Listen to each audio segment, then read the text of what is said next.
Chapter 4. And then my supervisor walked in. In my last year of high school, my father had a series of heart attacks which put him in a hospital for quite a while. And that, coupled with enforced bed rest, meant that we were running short on money to pay our bills. I decided I'd get a job to help out and hopefully keep us afloat. I started scouting the want ads in the local newspaper and found a promising one at a knitting mill or a clothing factory not too far away. I went for an interview and they hired me right on the spot. It was for the night shift, 4 p.m. to midnight. I figured I got home at 2:30 from school, I could change, maybe take a quick nap, and bike on down to the factory. This plan worked out fairly well for a few months, at least while the weather was good. The factory was a large manufacturer of women's clothing and fabric that was sold to many other mills for their clothing needs. It was one of the largest on the East Coast, and it ran 2 shifts, day and night. The operation included the knitting mill upstairs, in which the highly complex knitting machines would knit these intricate patterns into bolts of cloth. The operators of these machines were highly trained and knew exactly where to put their large skeins of thread to create these patterns. Lots of oil was shot through the knitting needles to keep them lubricated while the machine spun the fabric around and around. When the bolt of material got to be about 55 yards in length, it was taken off the machines and taken down to the dry cleaning department, where the bolts of fabric were put into the dry cleaners to extract all of the oil sprayed onto the cloth. The supervisor of the night shift was a young guy, maybe mid to late 20s, and newly married. He seemed to be a friendly but no-nonsense kind of person who expected you to get the work done on time. I think he was trying to impress the upper management so he could eventually get a promotion to the day shift. However, as I was soon to find out, there were distinct advantages to working the night shift. One, there were only about 15 of us working at night, as opposed to at least 100 or more on the day shift, so we got to know each other fairly well. And 2, we were largely left alone to do the work we needed to do. My first job in the factory was in dry cleaning. It was my responsibility to take these bolts of fabric, unwind them on a big roller, and put them into the dry cleaning machine. In those days, the machines ran on perchlorethylene, or perc as we called it, a highly toxic but effective cleaner. The perc started out as a colorless liquid which was poured into a reservoir in the machine, and then the machine was turned on to run through its cycle, which usually took about 20 minutes. During the cycle, the perc was superheated into a gas under pressure, ultimately cooling down and turning back into a liquid to be used again for the next cycle. Since the gas was under pressure for about half of the 25-minute cycle, there was an escape valve or a seal, which would sometimes blow if the pressure got to be too great. Now, perc is heavier than gas. A perc is heavier than air, and if a seal blows, the colorless gas would be hovering about 6 inches above the floor level. This is the situation I found myself in. It was about 20 minutes until my shift was over. I had to get in one last load. I loaded up the dry cleaning machine and turned it on. I sat down on a chair nearby and started reading a newspaper someone from the day shift had left there. After about 10 minutes or so, I realized I was feeling very tired, and looking up at the clock, it was 12:05. I thought the cycle should have been done by now. I tried to get up to check on the machine and promptly fell right over. I had no control over my legs, and my mind was fogged up. As I fell to the floor, my nose picked up the unmistakable smell of perc. A seal must have blown, and I'd been completely unaware of it. I had to get over to the machine and shut it down to close the seal, but my legs wouldn't work.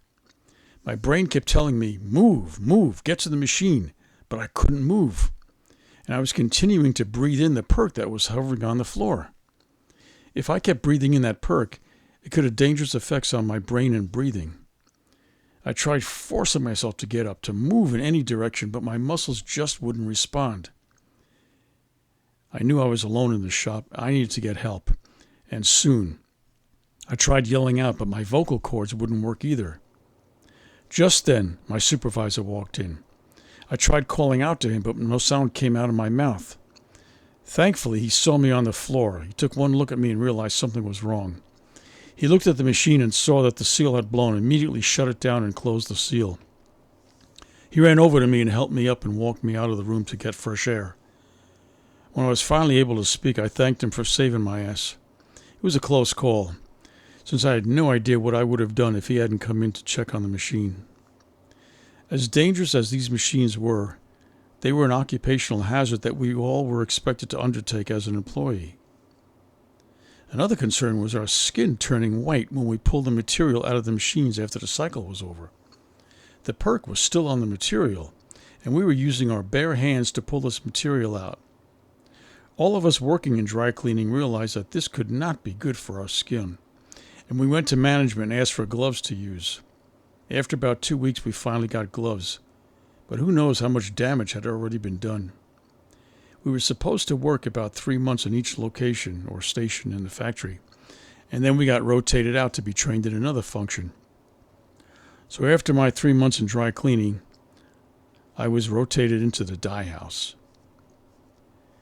Now, during this time, the demand for knitted fabric and clothing was increasing, and then management decided that in order to keep up with this demand, it would be best to go to 2 12-hour shifts. Now, in order for me to keep my job, I was forced to take one of the 12-hour shifts. I opted for the 6 at night to 6 in the morning shift, since that was the only one that would accommodate my school schedule. I figured I'd go to school from about 8 till 2:30, get home and shower, eat an early dinner, maybe take a quick nap, and get to work by 5:30. I was looking forward to working in a dye house, and it seemed a lot safer. The dye house was a very large room with 40-foot ceilings and 6 1,200-gallon tanks with rotating paddles and live steam to superheat the water.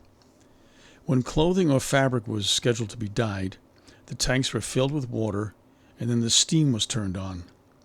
The dye mixture was put into the tank, and the paddles were turned on to thoroughly mix the dye into the water. After a few minutes of this, the material or the clothing was put into the tank, the lid was closed, and the steam was turned up so that the water would start boiling. After about 15 minutes of steam and rotating paddles, I would check the temperature of the water, lift the lid to check out the color of the fabric and make sure everything was working properly. Since there was always a large buildup of steam under the lid, it would escape up into the air the second I opened the lid, and the steam would rise all the way to the ceiling, and a minute later it would start raining down on me. It was one of the most unusual experiences I've ever had, having it rain down on me while I was indoors. I eventually took to having an umbrella handy whenever I opened a lid. With the new 12-hour shift schedule, I got a half-hour lunch break at midnight. This is when I usually did my homework while I ate my TV dinner. More on that later. During the summer months, when school was out and I didn't have homework to do, I spent time thinking up ways to increase my skill on the marrow stitcher, or serger as it's now called. I had recently been made a member of the ILGWU, the International Ladies Garment Workers Union, and I was very proud of that. I figured I should learn as much as I could about the entire factory process. The marrow stitcher was a machine that cut off excess fabric as you sewed it so that you had a clean edge. I was getting pretty good at taking scrap material and making some cool artsy things out of them. It was a particularly hot summer day working in the dye house, and the rain was falling down on me all night long. I decided I'd try a type of hot tub during my lunch break. I told the other guys about it. I said I'd sew up some swimming trunks since no one had thought of bringing any, but they all declined to join me. Since I was by myself, I figured I didn't need any. I scoped out 2 empty tanks in the dye house, filled one up with hot water and the one next to it with cold water. The temperature gauge on the hot water tank was about 85 degrees, and the cold water tank was about 40 degrees. I stripped down naked and jumped into the hot water tank and turned on the live steam. I laid back and relaxed in the heat. I watched the temperature gauge out of the corner of my eye as it climbed to 95, then 100, then 105. At 110, I decided it was starting to get a bit too hot, so I figured it was time to shut off the steam valve. I went to go to shut it off, but I realized my arms weren't working. In fact, nothing was. I couldn't move at all. My brain was telling my body to shut off the steam valve, but I couldn't make myself move. All my muscles seemed to have relaxed so much that they refused to work. I started getting a bit nervous. Temperature was now 115, and it was really getting too hot. I opened my mouth to call for help, but nothing came out. My vocal cords didn't work anymore, and nothing but a strangled whisper came out. I was really beginning to get worried. I didn't see any way out. I felt like the proverbial frog put into the big pot of water that's slowly being boiled to death. This was not the ending I had envisioned. I glanced at the temperature gauge, and it was close to 120, dangerously close to doing some real harm to me. I struggled to make any kind of noise, but I was hopeless. Just then my supervisor walked in, checking on the dye machines, and saw my clothes on the floor. He came over to the machine and saw me in it, not moving. He took one look at me and said, "Mike, what the hell are you doing in there?" I couldn't answer him, but whispered as loud as I could, "Help!" He saw that the live steam was still on, and I couldn't move, and so he immediately shut it off. He then came over to me, leaned in, and started pulling me out. Somehow I flopped onto the floor, completely naked and dripping wet. I knew that I had to get my body back to normal, so I crawled over to the cold water tank and flopped into it in one big splash. My body temperature went from 120 to 40 degrees in a matter of seconds. I was in shock. I could hardly breathe, but I think it helped me regain the use of my muscles and my voice. My supervisor watched all of this in disbelief. "You crazy son of a bitch, you could have killed yourself. You're lucky I came in when I did." It was true. He had saved my life once again, and I was really grateful to him for helping me out the way he did. I got out of the cold water tank, grabbed some scrap material to dry off, and got my clothes back on. I decided right then and there not to try that hot tub experiment again. I had no idea the intense steam, heat, and the hot water could relax me so much that I wouldn't be able to move. Thankfully, my supervisor saved the day. After about 3 or 4 months in a dye house, I was moved to the dryer room. Now, this was a room filled with about a dozen very large industrial-sized clothes dryers. All the material and clothing from the dye tanks that were put into centrifuge, they were spun dry, and then they went up to the dryer room where we would put the clothing and material in the dryers for about 20-25 minutes to get dried. Then when they were sent to other parts of the factory for additional processing. I was working with 2 other guys. We had a pretty good time in there, listening to music, laughing, keeping it light all night. On this one particular night, I had been looking at the inside of one of the dryers, thinking that it might be possible for a person to go inside the dryer and spin around without getting hurt. After studying the drum for some time, I told the 2 other guys I wanted to try spinning around in a dryer. They all laughed at me, but they were game. So I climbed inside, bracing myself against the walls of the drum with my hands and feet firmly pressed against it. I felt like I was really solid in there. I told them I was okay to go, and they shut the door and turned on the machine. I told them I would yell out to them to stop the machine when I had enough. So they closed the door, and looking at me through the small glass window, they turned it on without the heat, thank goodness. I started spinning around, and it wasn't too bad for the first 5 or 6 times. But then I started feeling a bit nauseous. I yelled out to them to stop the dryer. I was ready to come out. No answer. I yelled again, but all I heard was laughing. I began to get worried since I couldn't move. Centrifugal force was keeping me planted on the surface of the spinning drum. I couldn't do anything about it. I could still hear the laughing as I felt really close to throwing up. Just then my supervisor walked in, asking the 2 guys, "Where's Mike?" They didn't answer right away, but then came clean and told him I was in the dryer. He looked in through the glass door and shouted out, "What the fuck are you doing in there?" He immediately shut the dryer down and opened the door. I flopped down to the floor of the dryer, my head spinning, wanting to puke. My supervisor pulled me out of the dryer and shook his head. "That's 3 times now, Mike. What the hell is wrong with you?" I just looked up at him, not knowing what to say, and then ran off to the bathroom, dizzy as hell, not wanting to puke all over him or the material. The laughter of my co-workers could be heard all the way down the hallway to the men's room. It wasn't too long after that incident when I was transferred to the frame department. Now, the frame was a very large oven with a conveyor belt system for pulling bolts of fabric through the heating chambers to heat set the material so that it would retain its thickness and its weight while also being treated so that it would be wrinkle-free. The machine was about 40 feet long and 20 feet wide, and it had 8 separate heating chambers, 4 on each side, which heated the air to 400 degrees, and blowers to keep the air moving over the material as it progressed through the machine. Each of the chambers was about 7 feet high and maybe 24 inches square. There was a gas-powered heater and blower at the top of the chamber and a temperature gauge which indicated how hot each chamber was. When all of the chambers were turned on and had attained 400 degrees, the material could start being fed through the frame. I regularly used the frame to heat up my TV dinners for midnight lunchtime. I'd put my frozen dinner into one of the chambers, and I'd wait 10 minutes, and then voila, piping hot, fresh from the oven TV dinner. One night, the frame was down for routine maintenance as the day crew had been working on it. The night shift had to start it back up and get it running again. I started thinking about what amount of heat I'd be able to stand if I got inside one of the chambers. I talked to one of my coworkers and told him I wanted to stand inside one of the chambers as it was heating up. Since the handle to the chamber door was on the outside, I needed him to open the door when it got too hot for me, as there was no way for me to exit the chamber once I was locked inside. He asked me if I was sure I wanted to do this, and I reassured him I'd be okay.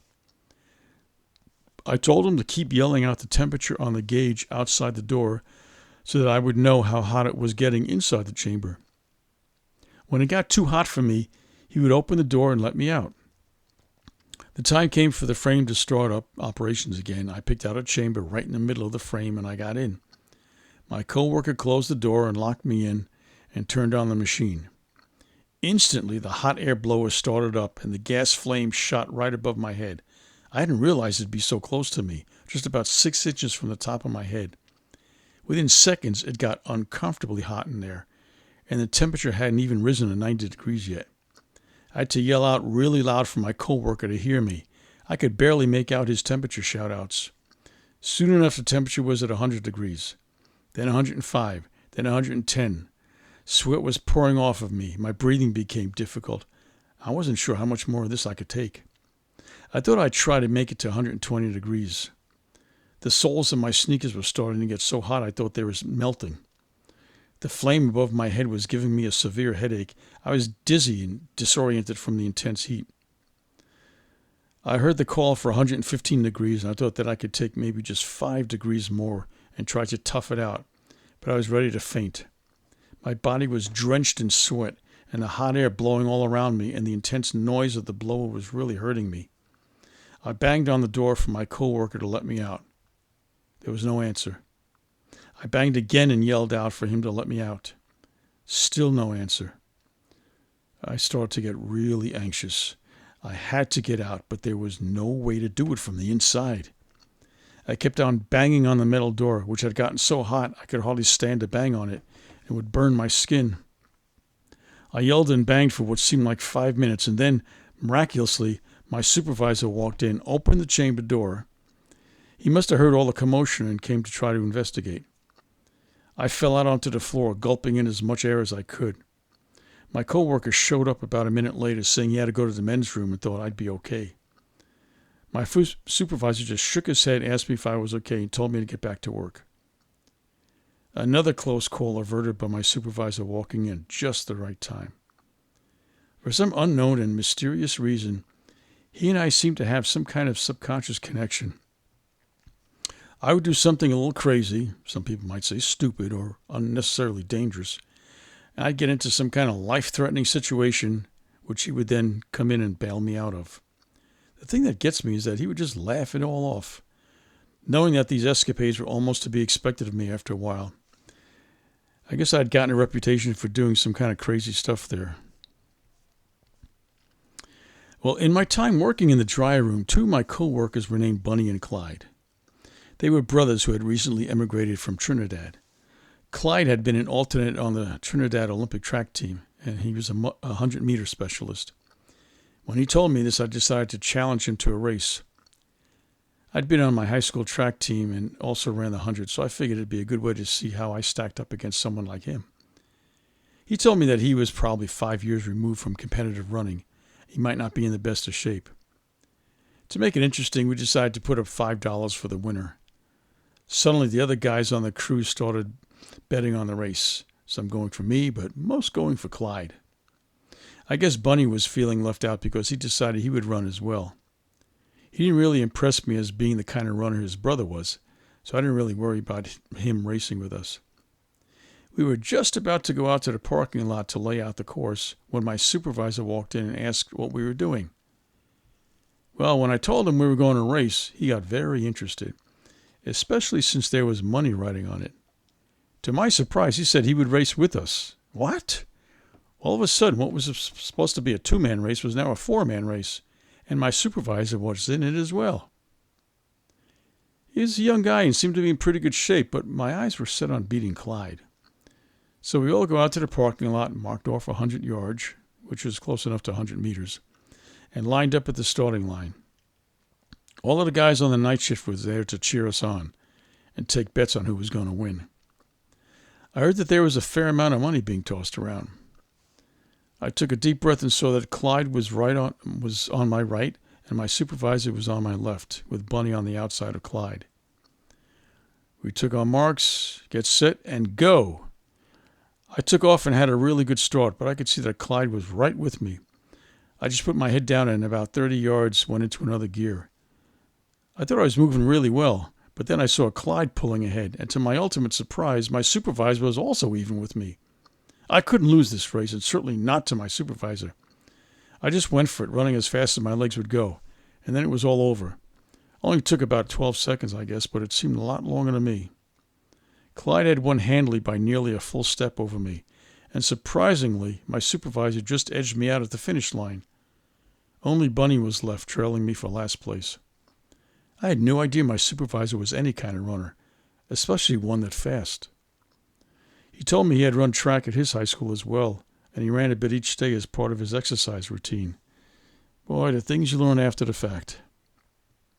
I decided it might be best if I just learned to shut my mouth before challenging anyone to anything. Not that I was humiliated, but my own ego and sense of how good I thought I was definitely took a hit. Interestingly enough, it brought everyone on the night shift more together than we ever were before, and we were already pretty tight. Well, one very snowy night, I decided it might be a lot of fun if we had a snowball fight during our midnight lunch half hour. I asked the guys what they thought of my idea, and they were all up for it. Of course, at this point in my career at the factory, it seemed my reputation as a risk-taker preceded me, and anything I suggested was met with immediate approval. I decided to go out a little before midnight with a big wastebasket. I made about 50 snowballs, loaded up the basket, and brought them inside. I then handed out snowballs to all the guys, split up into teams, and we proceeded to blast each other with the snowballs. It was glorious. Snow flying everywhere, sliding on the wet floor, generally making a mess of things. The guys I had teamed up with were really good, and we were hitting all of our targets, nailing the other team with direct hits. I always get kind of crazy when I'm in the midst of that kind of carnage, and I just go for broke. So I was all over the place, ducking and diving and throwing, sometimes all at the same time. The other team was not so good, and a lot of their throws were hitting the bolts of material and the paperwork. Desks and chairs were getting all wet.